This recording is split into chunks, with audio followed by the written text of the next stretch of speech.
ABC Listen. Podcasts, radio, news, music and more. Hello and welcome to Conversations. As part of our 20th anniversary this year, we've been digging down into the archives and mining out some choice favourites.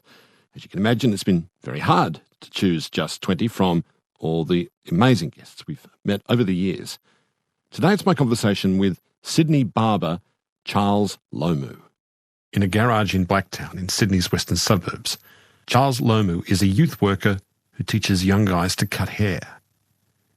This wasn't the original plan for Charles's life, but he's pretty happy with the way things have turned out. In his early years, Charles lived with his grandparents in Tonga, reading the Bible with his grandmother, helping out his grandfather. He moved back to Australia and became a talented rugby player, but then he went off the rails for a bit. After a stint in prison, Charles tried his hand at various jobs. He'd been cutting hair all his life, but now he discovered that barbering gave him peace and friendship and independence.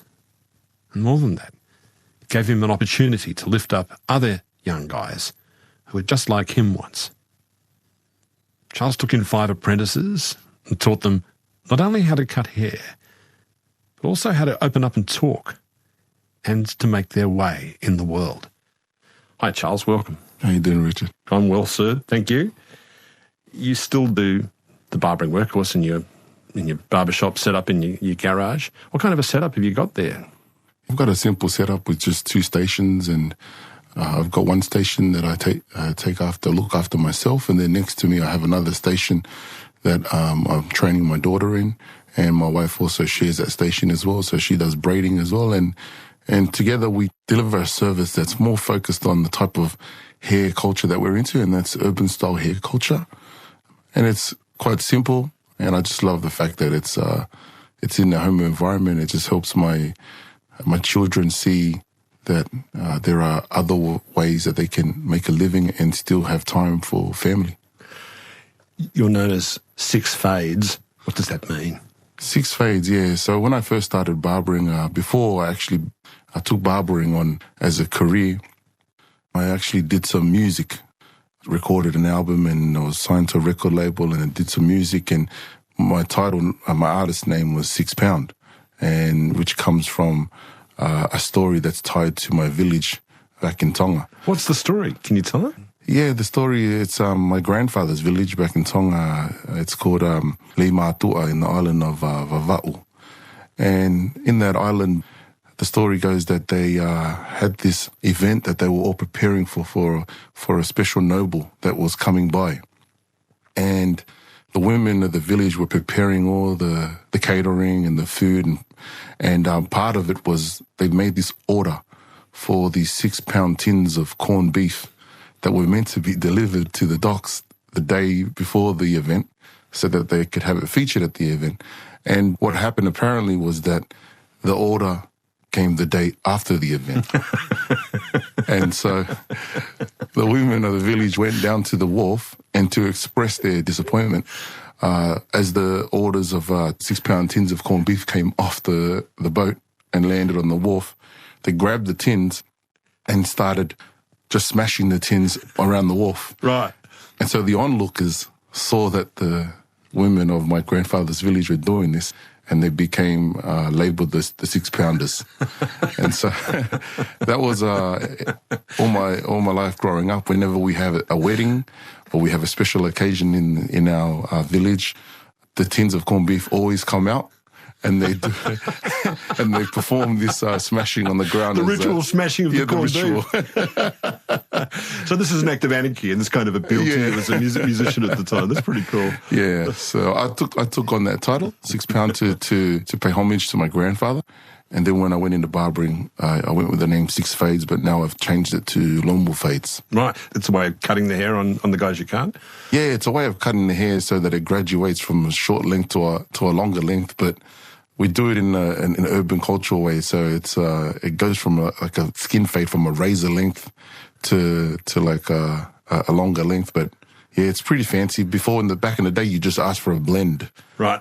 Now there's like a taper fade, a skin fade, a low fade, a high fade, a burst fade. There's all different types of fades now. Right, is it all fine art, is it, to get it right? Yeah, sure it is. Because I'm guessing if it's not even, it looks terrible. So you've got to get it right, exactly right then, don't you? Yeah, that's exactly right, yeah. So there's a lot more focus on understanding how your clipper works. So you've got to understand the features on every single clipper and what each feature, each setting can do. And then that allows you to be able to control the actual fade and the haircut. So it's like a paintbrush, except in reverse. In other words, you're taking stuff off rather than putting stuff on the canvas of the head. Absolutely. I think I've noticed about the difference between the way men and women get their hair cut is, women's hairdressing salons are pretty lively places. There's a lot of chat going on. Women are pretty happy to be there. They're having a good time. It's different with the barber thing. Guys, when they come in, and I think I'm like this too, pretty nervous, and a bit shy. I think what guys are trying to say is to the barber is, can you make me look cool, mate? But that sounds bad, so they won't say it. What do you think is going on there, the nervousness of guys when they come in to get their hair cut? Yeah, I think with men, what I've found is that sometimes men don't want to admit that they care a lot about the way they look. But they do. But they do, you know, and I could see which ones more than the others, just by the way they, every little step of the haircut, they're like checking over my work. So I think for a lot of men, it might be a bit of a challenge. But I am finding that over time, men in general are becoming a lot more high maintenance. And so they are becoming a bit more aware of their grooming. You and I are having a bit of a chat. I'm asking you questions. You're answering my questions. Is this what you're doing when you cut hair? Yeah. Basically, I think it's the best way to spark conversation is asking questions, and the mindset I always keep in mind, and I share with a lot of the young ones that I teach barbering too, is that always remember that the customer is the expert on his own story, and if there's anything that he knows better than anyone, it's their own story, so just ask questions. Now, I talk that to guests all the time before they come on the show. I use those exact same words. That's fascinating. So you try to keep your questions pretty open then, rather than very pointed? Yeah, always open. And there's your general questions like, how's your day, or you got much planned on this weekend? They're the general ones, and they're just depending on their response, you can sort of guide the conversation from there. Do they get stuff off their chest, these young guys, when you're cutting their hair? Yeah, I have. I've had a lot of those experiences where we've had some really in-depth conversations, and conversations that I guess for some reason when they're in the barber chair, there's just this level of trust that a barber. I take it as a privilege that we have, that customers or our clients feel like they can speak to us. And I think it has a lot to do with the fact that it's one-on-one. And one-on-one, I find, maybe isn't something that a lot of males are comfortable with putting themselves in that situation, to have a one-on-one deep and meaningful with another male. But when you're going for a haircut, I feel like the haircut disguises the fact that there's a one-on-one deep and meaningful conversation going on. So one of my cousins, who's been a long-time barber, he said, one way you can always view barbering is it's two friends catching up, and the bonus out of that is they get a haircut out of it. As they're sort of getting stuff off their chest, the other thing is, ideally they're looking better and better too. They're looking sharper and sharper as the conversation goes on. Yeah. I'm not even kidding you, I'm sure that's therapeutic. I'm sure that's helpful to them as that's going on. Yeah, I agree. I think it is therapeutic, and the fact that they know that they're coming to you, and that they know that you're going to make them look good when they leave and feel better about themselves, I find it is therapeutic. I find the comment that I hear the most when the haircut's finished is like, just what I needed. That's exactly what I really? That's lovely. Say. What a nice thing to hear. Yeah. Really. So they walk out just with standing a bit straighter and feeling a bit taller as they walk out. Yeah, the confidence there's an instant boost of confidence, yeah. Is there music in the room? And a guy singing while all this is going on? I don't have a guy singing, but I do have music playing on the speaker. But it all depends too. Depending on the clientele that I have for the day, I'll look over my booking list, my appointments for the day, and that will help determine what music I play. So I have some clients who like to listen to, say, older R&B, Then I've got some clients who like to listen to new music. But then I have clients who are older than myself, and I love the depth of knowledge that they have of the music they're into, say, from back in the 70s. And so I'll play the music, and then I'll ask them for, just as conversation based as well, I ask them, like, is anyone you recommend I should listen to? And I always find that, like, it becomes a journey of experience for myself as well. Yeah, and that's another way into talking about all kinds of things. Yeah. Just starting a conversation with music. Yeah, that's right. Like I said at the beginning, you spent your earliest years in Tonga with your grandparents. What were they to you when you were little, Charles? My grandparents, to me, were like my mum and dad. In my Tongan culture, we have this thing called pusiaki. And pusiaki basically is the same as an adoption. So I was adopted out to my grandparents, and I'm the second of 7 siblings. So my grandparents took me to Tonga with them after I was born, and I lived there with them until I came back to Australia just before I started my schooling years. What pictures of Tonga do you have in your head? Can you remember much of that time at all? I don't remember much of that time at all, but I remember when I went back again when I was 8 with my grandmother, and we went to go and look after my great-grandmother there. But my grandmother told me a story of when she took me there when I was after birth. She was at the airport when we were changing flights, and what had happened was because the flight was delayed to the next day, we had to stay in a hotel. But that day at the airport, someone had done a bag snatch on her, and she had all these food for me to feed me with. And so they put us in a hotel that night. And she said she just remembered that when she saw the bed at the hotel, when she walked in the hotel room and saw the bed, she felt like she was unworthy to sleep on the bed. So she just put a sheet on the floor, and then myself and her, we just laid there and had to sleep overnight on the floor. And then we went on our way to Tonga after that. How religious was she? Very religious. She was very religious. I'd say more than religious, I'd say she was very spiritual. Because I find my grandmother was more about the doing than the doing what I'm trying to impress other people. So she would always be the type of person that would wake up every morning reading the Bible, going to bed reading the Bible and praying. And when I was young, I used to love listening to her read, but then she would take the time to explain some things to me. And explain to me the principles of the things that she was reading. And she was just someone that I felt like was a teacher to me. And that's one thing I always valued about my grandmother and my grandfather, was that they would sit me down and teach me things. And it was never done in the way where it was dressed with guilt or done in a way where it was forceful. It was sit down, help me understand. And it would hit my heart all the time, and I would feel like what I'd done was wrong. I'd really feel it, and it would make me feel like I didn't want to disappoint them. Obviously, she was a really good and kind person. I wonder why she thought she wasn't good enough for that bed, or is that the right word for it? In that hotel room, or was she just distrustful of luxury? I wonder what that was. What do you think? Yeah, my grandmother, she came from very humble beginnings. And so my grandmother's father, my great-grandfather, had died when she was young. And so my grandmother had to leave school when she was young to help take care of her siblings, because her mother now had to take over her father's role and start traveling to the plantation to bring the food home.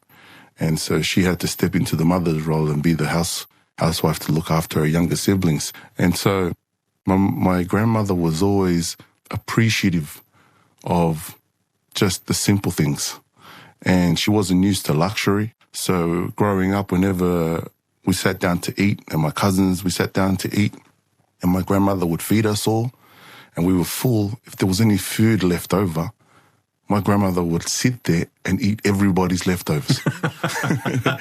Because she just thought that would be a waste of food if we threw it away. It's a nice way to make a point. Rather than force the kid to eat the plate, if she does it, then that's kind of cool, isn't it? That's clever. So you came back to Australia to start to go to school, you're living with your dad. And how was your dad with you? Was he different in the way he tried to bring you up?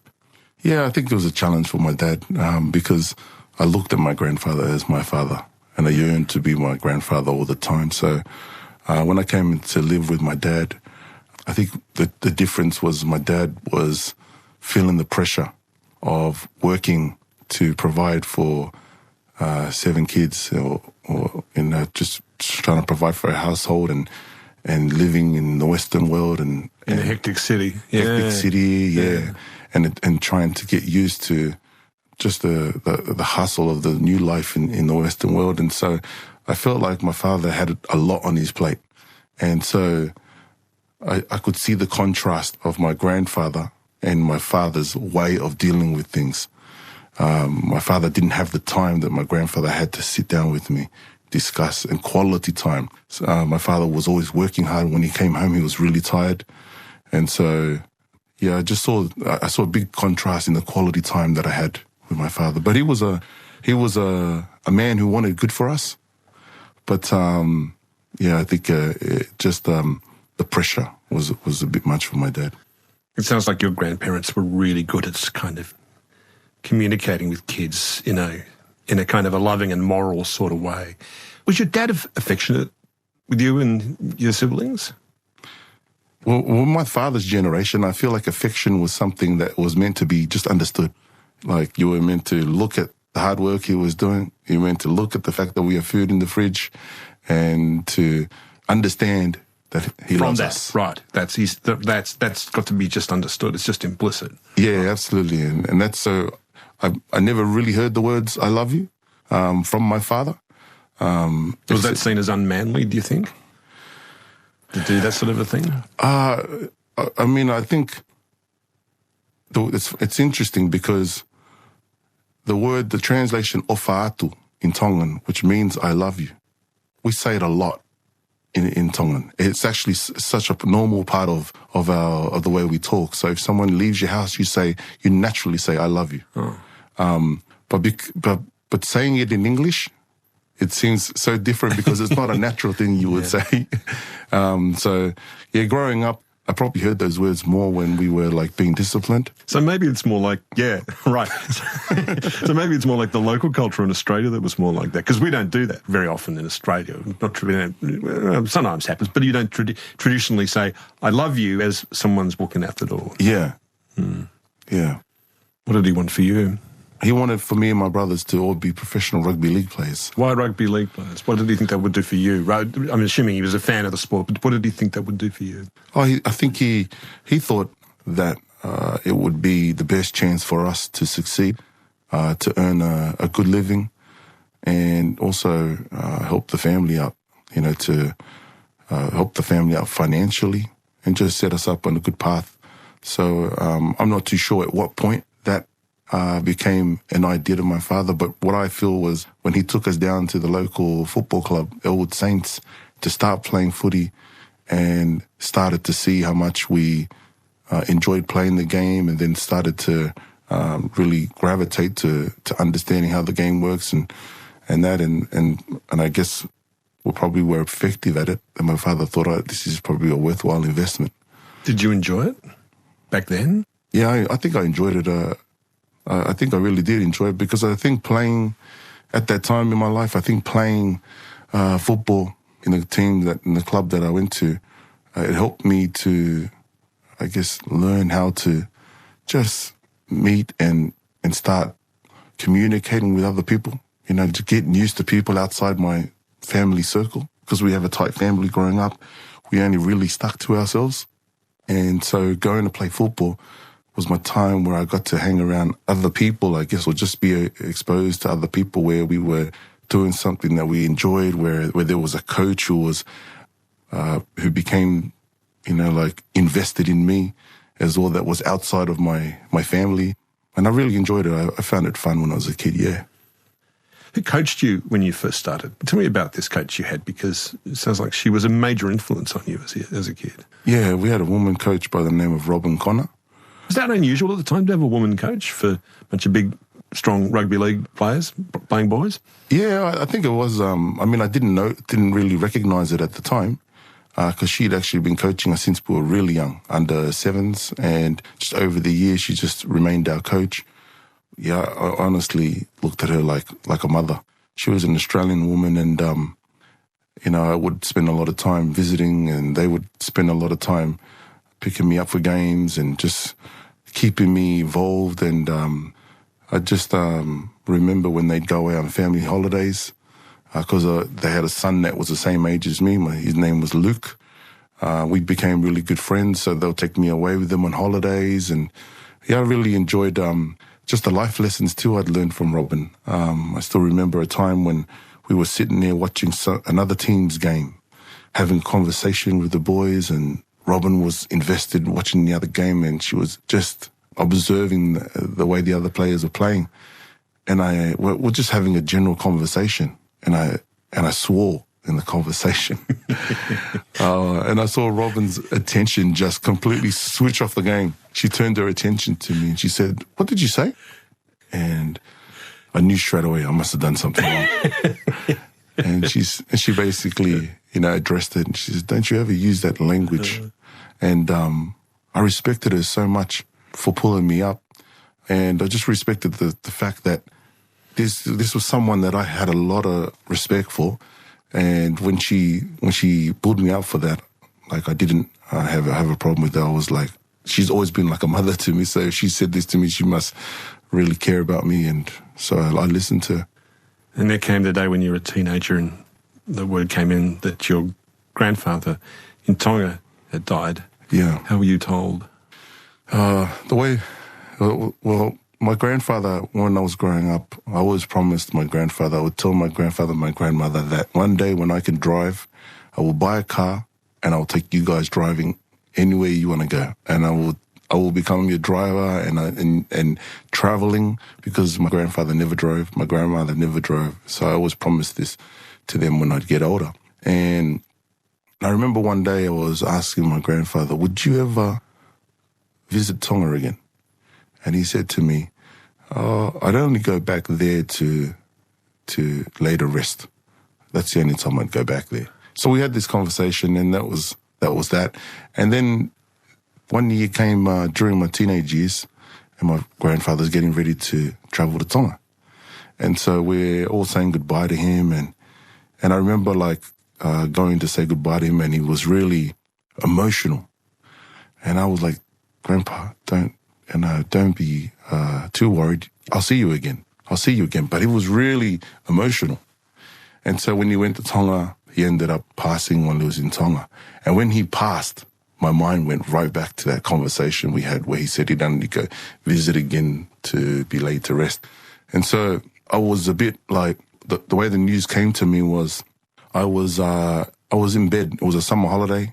I had my cousins over. We were in bed, just lying down, sleeping in, like a normal school holiday. And the news came. Grandpa had passed. And I remember getting up, and I didn't want to believe it.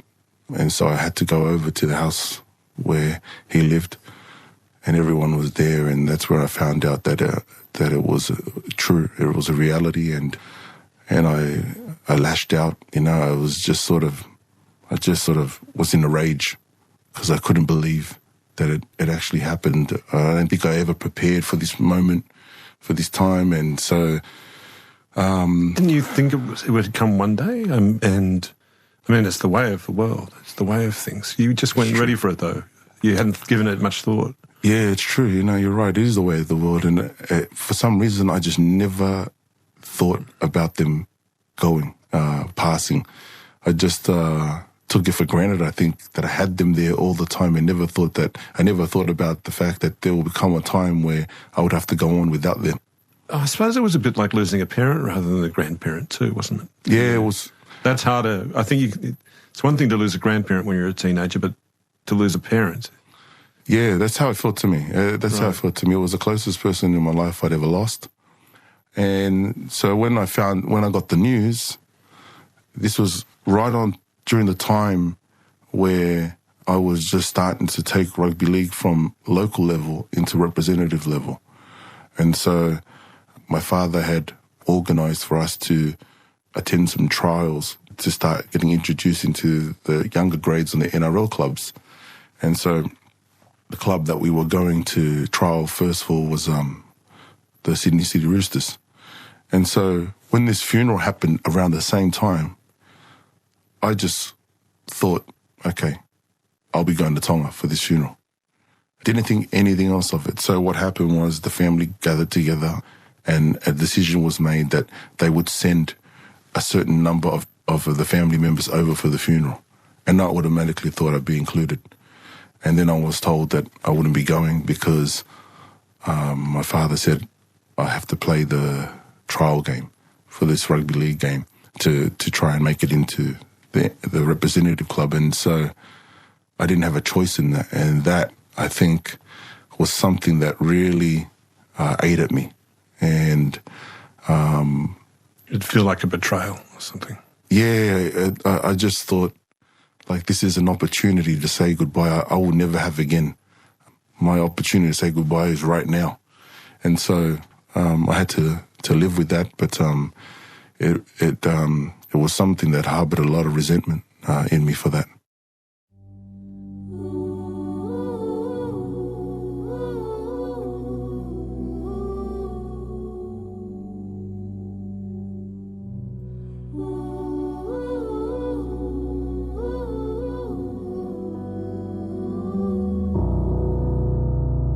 Podcast, broadcast.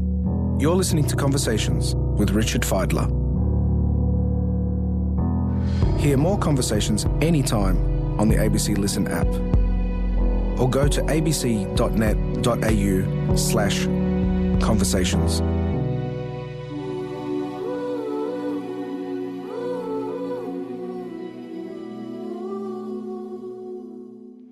After your grandfather died, your dad didn't want you to go to Tonga to go to his funeral because you were up for some rugby league trials.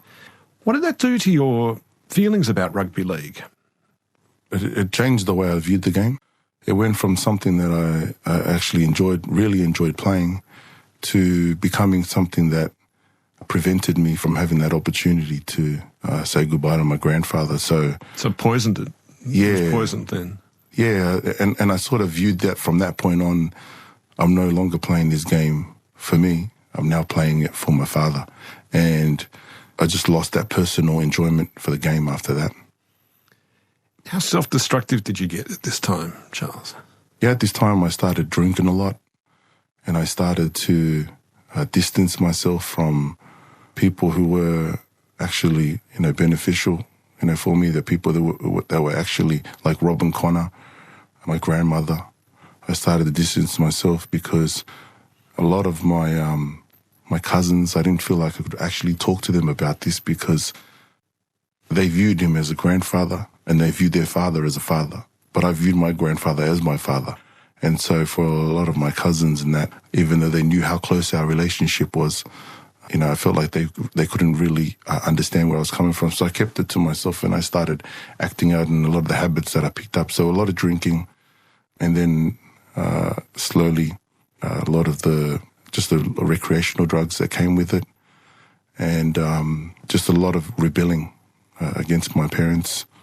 I ended up hanging around a circle of friends that I would catch up with, and we started getting involved in petty crime and just to make money to support our habit. And it just ended up eventuating to the point where we got in trouble with the law, with the police. And then when the pressure from the police kept mounting up and I kept getting in trouble with the police, then my father felt that he couldn't control it anymore and ended up sending me away overseas to New Zealand to live with family. How did things change once you got to New Zealand? It was a bit tough because before I boarded the plane, my father said to me, when you get to New Zealand and people ask you whose son you are, you make sure you don't mention me and your mother's name. And so I boarded the plane with those last words from my father. Oh, was that hurtful? That must have been so hurtful. It was very hurtful. But I boarded the plane and I thought, I'm just happy to get out of Australia right now. So I got to New Zealand, living with family, and then the change of atmosphere. I didn't know hardly anybody except for my cousins that I was living with. was refreshing for me. So I started joining the local community at volleyball games up the road. So I'd turn up every afternoon playing volleyball. You got all these big island men jumping up and spiking the ball at little kids, you know. So I was learning. I felt like it was a training. I had to learn to be confident. Eventually got to know the guys, then felt like a little brother to these guys. And I really enjoyed the experience. But through that experience, it made me want to sort of develop more of a spiritual side. And that's where it all started in New Zealand for me. Right. What kind of spiritualism are we talking about here? So I actually wanted to get back to what my grandma used to do and reading the Bible. Go to church? Yeah. I started going to church and just visiting and trying to rebuild my relationship with God. And I remember one of the most popular accounts that my grandma used to read to me was about a young person who was lost in the woods and God called him back. And I thought to myself, I'm that young person at that time. I need to be called back. So I ventured out on my journey then. And I was in New Zealand for a little time. I started working in the strawberry farms, which was beautiful for me because it was all other Tongan workers there. And when lunchtime came, everybody brought the pots out, the lunch boxes out. Everyone brought it out. We all sat under a tree and everyone was passing the food around. And I'd never seen that before. I thought, wow, this is a whole different experience. I felt it was fulfilling for me at that time in my life because I was going through, a time where I was a bit haywire, and it grounded me again back to the roots that my grandma taught me about. That sounds so nice. Why did you leave? What brought you back to Australia? Well, what brought me back to Australia was I went for a holiday in Tonga, and my father and my siblings and my mother went to Tonga as well. We all agreed to meet there for holidays. And then, without my knowledge, they arranged for me to have a ticket to come back to Australia. So I came back to Australia because there was a opportunity to return to representative football again. So I came back to Australia to play football. How did you go once you were back in Sydney again? I tried to do my best with the circumstances. And I've discovered really quickly that there were a lot of unresolved issues. It was just expected that I was supposed to slot back in and just go. And so I felt like all of those unresolved issues just came up. I couldn't keep them down. And so because of that, my father and my mother and I agreed that I should leave home because my father was worried that my example might rub off on my siblings. So I left home. And there's heavy shame in all of that, isn't there? Yeah. And your self-respect must not have been great. How old were you when you left home? 17 going on 18, yeah. And what happened once you were out of home? So when I went home, I went out of home. I was living in a boarding house, and at the time I felt like I had freedom. I learned very, very quickly some things about life that I didn't know. Now you got to start paying your own rent. Mm-hmm. Now you've got to start buying your own food. You got to wash your own clothes. And fortunate at the time I was in a relationship where a young girl was helping me out. And so I settled in Redfern at the time. And then things went bad again? Yeah, things went bad again. My relationship with that girl ended up falling apart. We had a child. We actually got married in that short time. And by the age of, let's say, 21, I was divorced. And I really felt depressed from that. But at that time, not knowing I was depressed, I just went right back to the drinking. And everybody around me was like, drink it away. Don't worry about it. Let's just go out and have fun. But same thing, I just had more pent up, unresolved issues inside that I hadn't dealt with and no one to talk to. And that sort of held me down for a long time. And the saddest thing for me was I think about my son.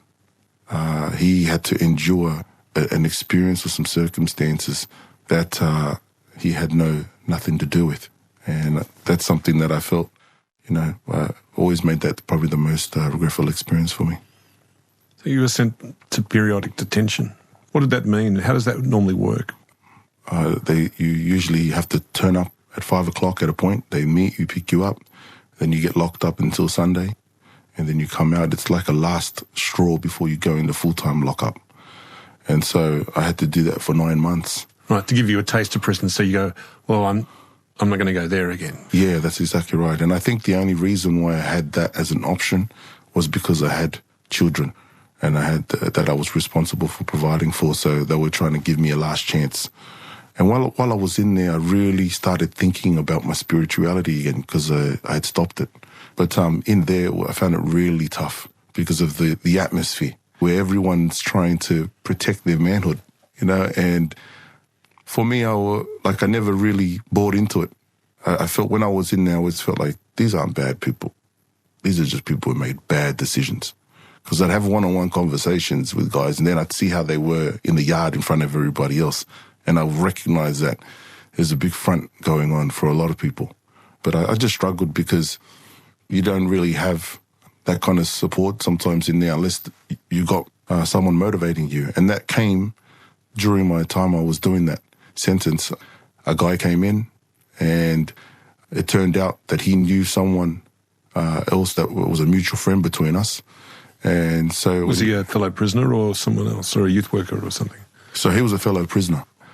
He said that, I heard that you were studying the Bible with a friend of mine. I said, yeah, I was.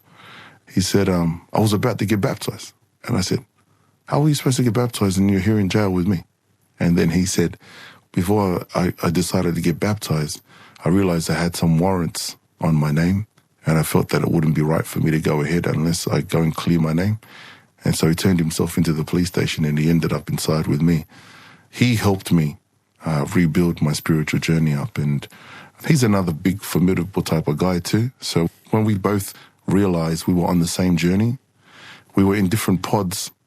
So we decided, why don't we approach the security guard in the jail and ask him, could you let us share the same cell? And he looked at us and he said, you're joking, right? Why would I put two big guys together in the same pod?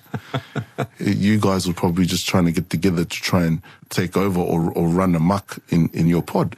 And I like what Jack said to him. Jack said to him, if you allow us to cell up together, the only thing we want to do is share things with the prisoners, the other inmates, that will actually make your job easier. And to my surprise, the guard there let us cell up together. While I was there, Jack was sharing a lot of things to me, but it wasn't until this one other inmate said to Jack, I love what I'm learning and I love these things that you're sharing. But, you know, my wife's not going to have me accept me doing this stuff. And I was just there relaxing, laying down, just daydreaming. And Jack turns around and says to him, well, you can learn as much as you want of this stuff and take in as much knowledge as you want. But if you're not willing to do any of it, then it all means nothing. And I sat there thinking to myself, wow, all these years I've been acquiring knowledge and I haven't put it to use. And so when I finished my sentence then, I ended up really committing to my spiritual journey and it became a life-changing experience for me. Do you think you learned that lesson in an even broader sense? Like, you know, you've been acquiring all this knowledge, practical knowledge, apart from spiritual knowledge, but more worldly knowledge about how to go about things in the real world? Absolutely. I learned that anything in life, if you have good ideas and you don't put it into action, then they just remain good ideas and means nothing to anybody. And it helped me in all areas of my life, even with my wife, when I'm dealing with my children. I might have good intentions for my kids, but if it comes out in a way that's just interpreted to my child as anger and fear, those good ideas don't mean anything until they're interpreted and translated across in the same way. So once you got out of periodic detention, what did you do? I just focused on my family. We ended up moving out of the area. We were living with family, and we decided for the first time in me and the mother of my kids' experience, it was the first time ever, we decided we're going to move into an area we've never lived in before, and we're going to start our own journey. And so we moved to Blacktown, trying to focus on, just the simple things, family routine at home. It was a huge game changer for us. How long did it take you to realise you might be a barber? Like for money, I mean, rather than just cutting cutting the hair of members of the family. Yeah, well, I started cutting hair, I think, in 1992. So I was about 12, 13 years old. I started cutting hair because my cousins used to cut hair at the back of my grandma's house. And so I used to love sitting there and watching them cut hair. And because they had migrated from Tonga to Australia, they were still living like they were in Tonga.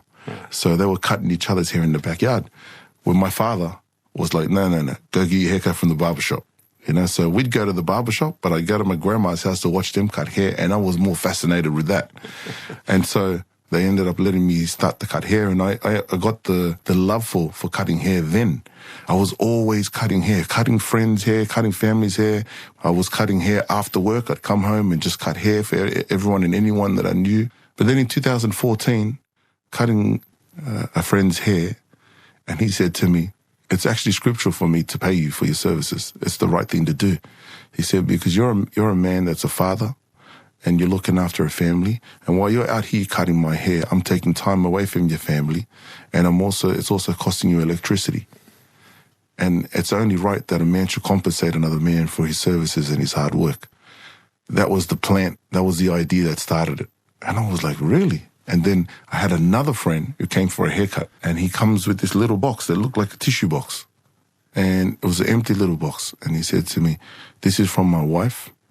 And she said, you have to start charging now for haircuts. And she won't allow me to come back here for haircuts if you don't charge me anymore.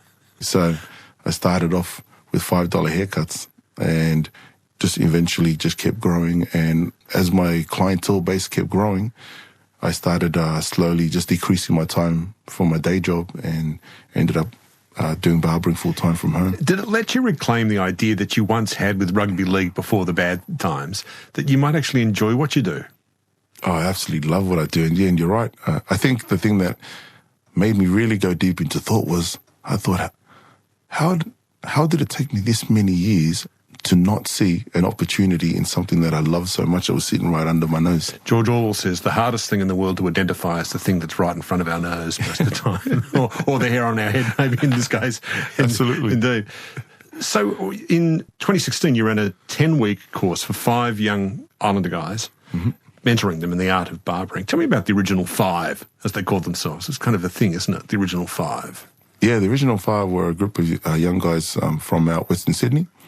And they came and joined the first barber program that I was invited to host from home, from our setup at home. And we took them through 6 months of training. Every Thursday night, we take them through teaching them about the origins of barbering, teaching them about the history of the trade, and then also talking to them, teaching them about customer service, and then into the actual craft of barbering.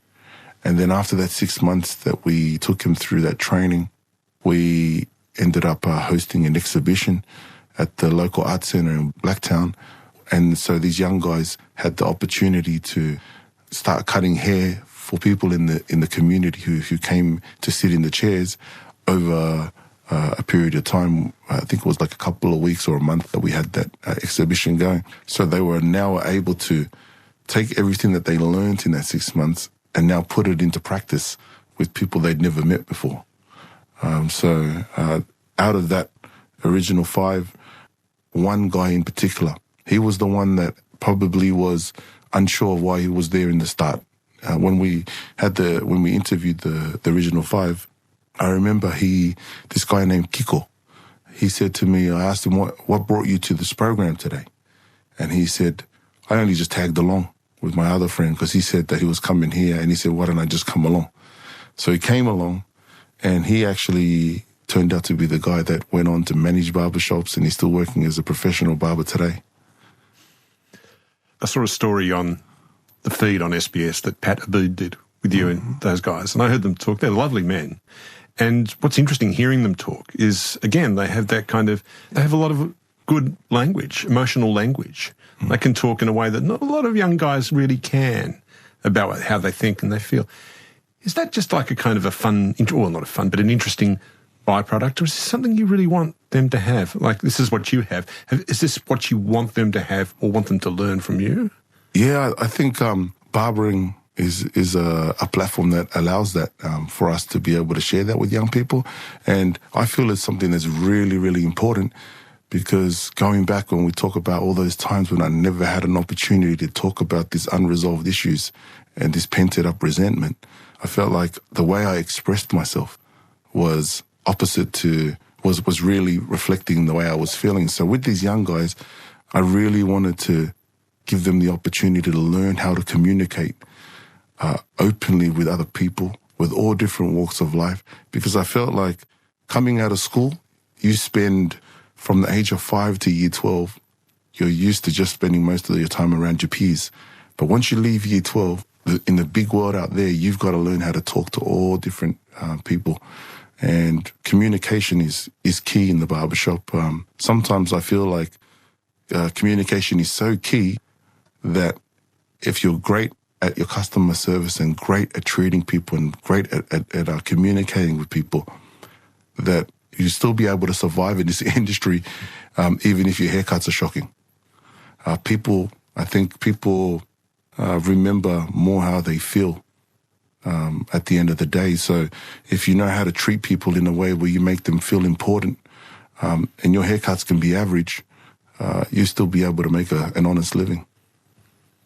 It seems like you've become the man that your grandparents really wanted you to be. You've got a lot of their best qualities. Is that what you want to be? Is that what you've been aiming towards? Yeah, very much. As a father, the way I father, I a lot of times I reflect back on the feeling that I received, the way I felt from the way that my grandmother and grandfather trained me.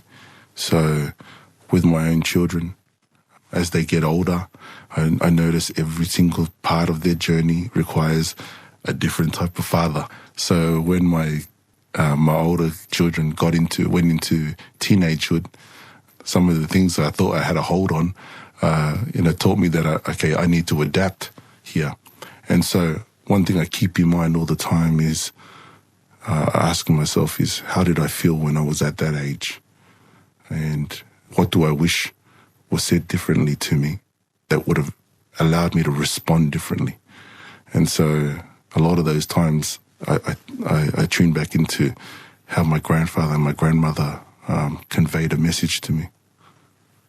It's been really lovely speaking with you, Charles. Thank you so much. Thank you, Rich, for having me. That was my conversation with Charles Lomu, youth worker and barber in Blacktown in Sydney.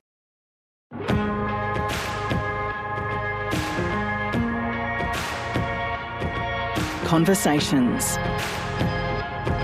20 years of standout stories.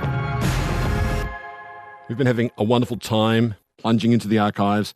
We've got so many stories from the thousands of guests over the years. Sarah spoke to Colin Hay of Men at Work. The record company gave us a deal for a single. That's how much confidence they had in us. They said, well, we'll let them make a single. So we made Who Can It Be Now, and it went to number 2. So they thought, well, we'll let them make an album. So there are a few things that came together at the same time synchronistically, which caused our success, I think, contributing factors to it. There was an American record producer in Sydney at the time, and he was brought to see us by Peter Carpin, who signed the band, and he said he wanted to produce us, and he was a very good record producer. He knew what he was doing in the studio because, we did not. So he was very good at producing the songs and producing us. But I think it was one of those things where I'd been dreaming about this for 15 years. I'd been kind of plotting, scheming, and we were quite confident in ourselves. We were quite self-assured in the sense that we thought that we had something different. And, of course, we'd been playing to live audiences before we made a record, and the live audiences kept getting bigger and bigger and bigger, even though we hadn't made a record.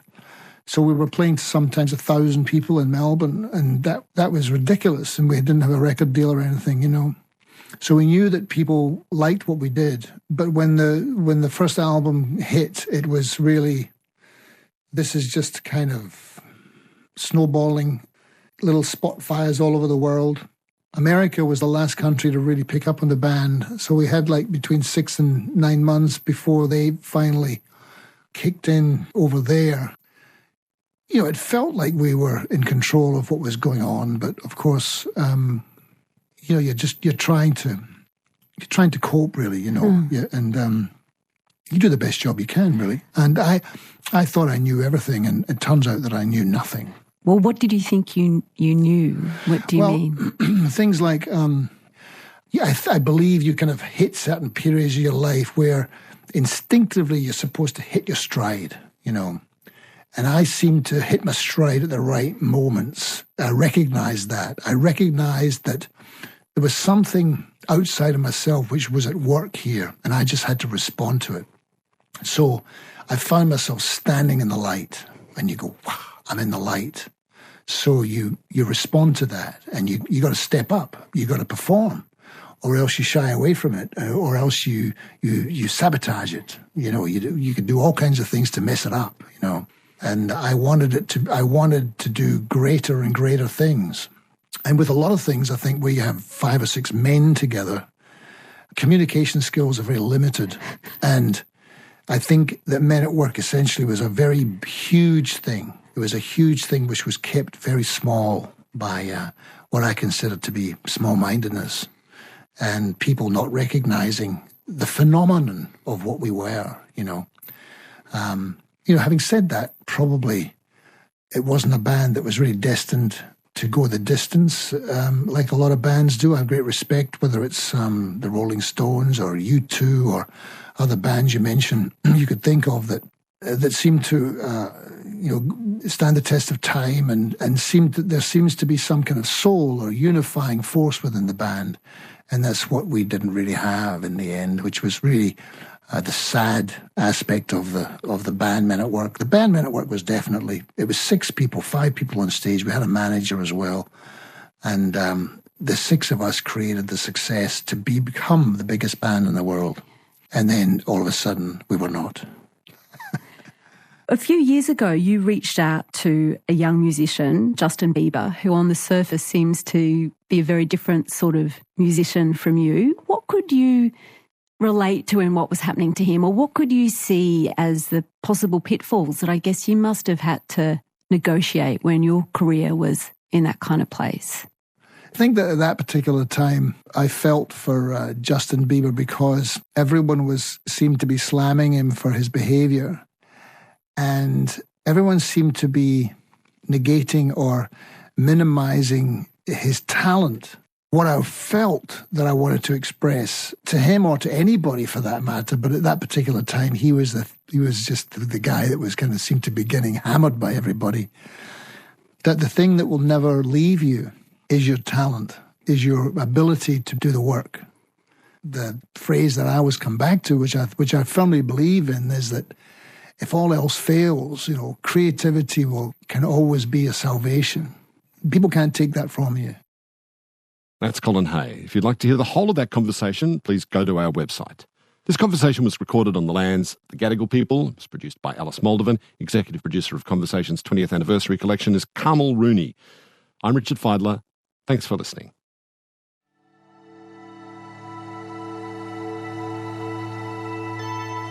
You've been listening to a podcast of Conversations with Richard Fidler. For more Conversations interviews, please go to the website abc.net.au/conversations.